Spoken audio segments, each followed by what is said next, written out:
Kanti usahlaleleni namanje uShembe kulo lelizwe laseNtabazwe engayi lapho athunywe khona uNkulunkulu? Ubanjwe yini? Phela selokhu azalwa uShembe eminyakeni ekalelwa kwama-1860 selokhu kwaba nodlame kulelizwe, njengoba kwaba khona zona izimpi zakoSandlwana, zakoShiyane nezimpi zakoHlobane kuze kuyofika impini yasoLundi nakoGingindlovu naseShowe. Wayesekhona uShembe sezelwe nakuyo impi yamaPedi nabo amaNgisi, impi kaSekhukhune. Wayezizwa zonke lezo bhamu ezayiqhuma kuBhokobhoko, kwaze kwaboshwa isilo uCetshwa, kwaphinde wazalwa umntwana uDinizulu. Ukhona uShembe khona kuleli lizwe laseNtabazwe. Uyayizwa imvungo yempi, phela bahleli khona laphaya eplazini lakhe umlungu uConrad Greb owayelingisi. Asazi naye uConrad Greb lena ukuthi wayehamba yini eya kuzo lezi zimpi zamaNgisi, kodwa phela umndeni wakwaShembe wawuphephile wona ngoba wawungabasebenzi nje baseplazini, behlala kuyo indawo eyayicashile ngaphansi kwazo izintaba zaseHarrismith. Lena phela intaba enkulu ebizwa ngayo iNtabazwe. Emva kwayo impi yamaNgisi namaBhunu eyayingawo 1898 yaze yaphela ngawo 1902. Sekukhona isivumelwano soxolo phakathi kwawo amaBhunu namaNgisi. Bavumelana ngento eyodwa ngoba phela base bebona ukuthi bangase bebe sengozini uma isizwe sabantu abamnyama singaphaphama. Kodwa amaNgisi phela ayethembele kuyo phela inkolo lena ayeyifakile kubo abantu abamnyama ukuthi angeke beze besivukele. Kodwa umkhuzi wamabutho omkhulu uLord Kitchener wakhipha umyalelo ukuthi cha, angethembi lutho, akuqoqwe zonke lezi bhamu ezazinikwe bona phela abantu abamnyama. Phela uLord Kitchener wayebone kahle ukuthi kade kunzima kakhulu laphana empini yamaNgisi nawo amaBhunu. Uma abantu abamnyama bengake bephaphame behlangane namaBhunu kuyobe kuphelile ngesizwe samaNgisi, nawo umnotho lona abawufunayo ngeke bephinde bewuthole. Nebala aphuma amabutho awo amaNgisi ayebizwa ngeBritish Troops, agcwala zonke izinkalo lezi hamba eqoqa zona phela izibhamu.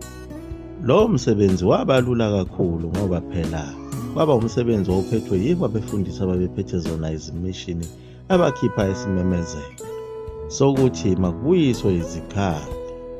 Kwabalula kakhulu amadube eSandlwana azibuyisa ngokushesha izikhali ngoba phela kwase kusho umphathi wemphefumulo yabo.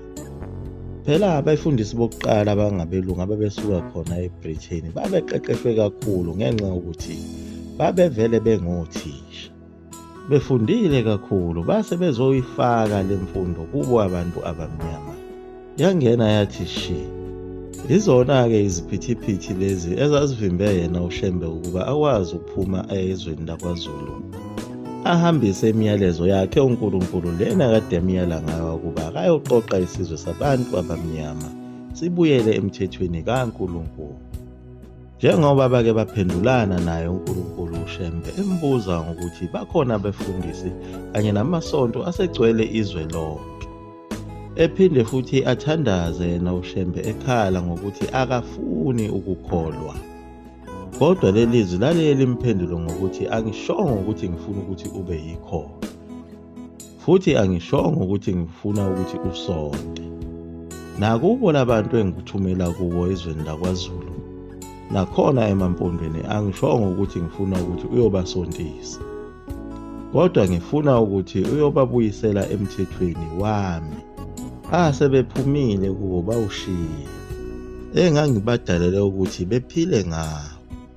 Kwakuyiyo-ke impendulo yakhe uNkulunkulu wayekhuluma naye uShembe, okwakumenza ukuthi adideke kakhulu, ukusonta, ukukholwa, imithetho kaNkulunkulu, yonke lento yehlukene. Naye-ke uShembe lona wayelokhu ejikeleza kuyo le ndawo yakhona lapha eNtabazwe eshumayeza abantu, njengoba eseze wathola umsebenzi kwelinye phela lamaplazi akhele kuyo le ndawo esiduduza ngakho ukuthi uyawubona umndeni wawo njalo ngesikhathi sokuhlaba ikhefu. Yize uNkulunkulu phela wayembophile ngokuthi angabe sasondela kubafazi bakhe, esehlala kulo muzi ongaphandle ayesezakhele wona eziphekela khona. Kodwa iphunga lomfazi phela uNkulunkulu wayemtshelile kusukela ebhungwini bakhe ukuthi akafuni ukuthi aganwe, ngenxa yokuthi uNkulunkulu wayenohlelo lwakhe lokuthi uzomkhethela intombi ethile kuyiyona kuzofanele imgane. Kodwa ngokuxhamazela kwakhe nakho phela ukubona abantu beganwa ezweni, naye wayesefuna ukuzikhethela abantu abathandayo. Phela izingane zakhe uShembe zazizozalwa njengoba naye wayezaliwe, ngoba phela naye wakhethwa unina esemncane ukuthi uzozala yena uShembe. Yona phela intombi yakwaHadebe lena okuthiwa nguSitheya eyayizalwa ebukhosini bakhona kwaHadebe. Lena uNkulunkulu aziveza kuyo ngembali ehlathini, lena yagcine idlile kwasekukhuluma izwi emoyeni lathi, usudle umoya oyingcwele usuzozala uShembe. Laphinda futhi lelizwi laziveza ngesikhulu isishingishane eplazini ekwakusebenza kuyo lentombi okuthiwa uSitheya, lapho lo moya omkhulu owathatha zonke izithungo zamabele ezaziboshwe yizo lezi ntombi. Kodwa kwasala isithungo sayo lentombi yakwaHadebe, eyagcina nayo iyikholwa isonta khona lapha eweseli, yagcina ibhabhadiswe ngalo igama layo kwathiwa ngu-Elizabeth. Njengoba naye uShembe wabhabhadiswa wasethola igama lakhe lokuthi ungu-Isaya.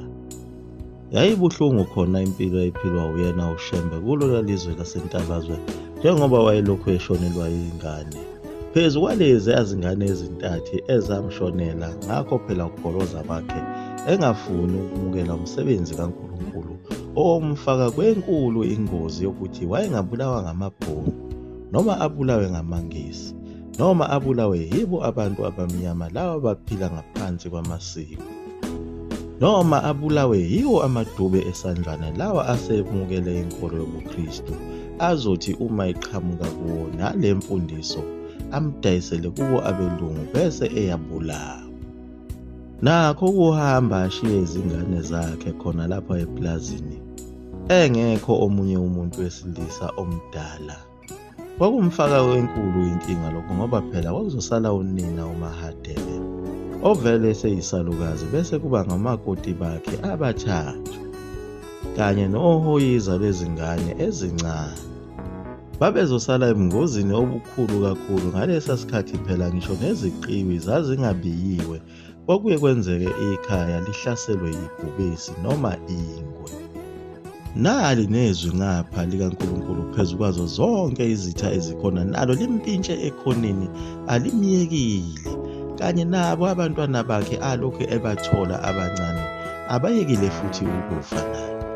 Phezu kwazo lezi ingane ezintathu esezishonile, sekuphinde kwashona ezinye futhi izingane ezintathu. Lezi zingane zibulawa uye uNkulunkulu menzi wezulu nomhlaba. Uzibulalela phela ukuthi njengoba elokhu ehlezi uShembe kulelizwe, uhlalele zona lezi ngane ziyigugu lakhe. Kumele aqede leli gugu likaShembe ukuze ezohamba ayokwenza umsebenzi kaNkulunkulu. Uzoziqeda uNkulunkulu izingane zakhe uShembe, ngoba phela ume ngegama elilodwa uNkulunkulu lokuthi abantu abami bakhona ezweni lasempumalanga, esho khona phela kwaZulu nasemampondweni. Wathi labantu abakhe bayahlupheka, bayafa. Uthuma yena uShembe ukuthi akaphuthume aye kubona ayobakhulula ebugqilini. Labo bantu babona ngokuthi banquluzisobala. Ufike ubatshele ukuthi bangikhonze mina uNkulunkulu Thixo wabo. Ngingumvelinqangi, uNkulunkulu wokhokho babo, uNkulunkulu waboyise. Ubatshele bathathe isifungo sobuNazaretha, bengaphuzi utshwala newayini, bangagundi izinwele zabo nezilevu zabo, bangawusebenzisi nomuthi, bagcine iSabatha.